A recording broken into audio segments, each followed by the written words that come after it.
Hey everybody, we all know one of the huge benefits of OpenBOM is automatically generating neutral files from any CAD system, steps, PDFs, STLs, DXF, whatever it may be. Here I'm in Onshape. Hi, Steve Hess from OpenBOM.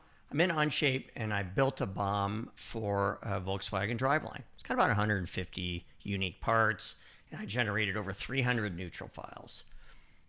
Very good. So I came along, added a few new parts, a crank and a wrist pin, made a few changes, added a couple of some radiuses down here to that flange. And I'm going to regenerate this BOM. In the past, up until now, we know that we always generated all those neutral files again.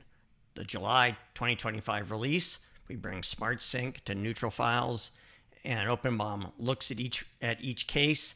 Only if the file has changed or if the item is new will we generate those neutral files. So here we go. We can see that we just watch up here. We'll get a couple of messages for a couple of new generations.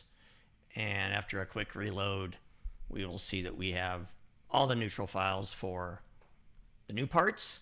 We updated those existing parts where maybe they existed and I added a radius. That just took a few seconds. No longer have to generate all the neutral files for the entire design. So that is Smart Sync for neutral files, the July 2025 release. Enjoy.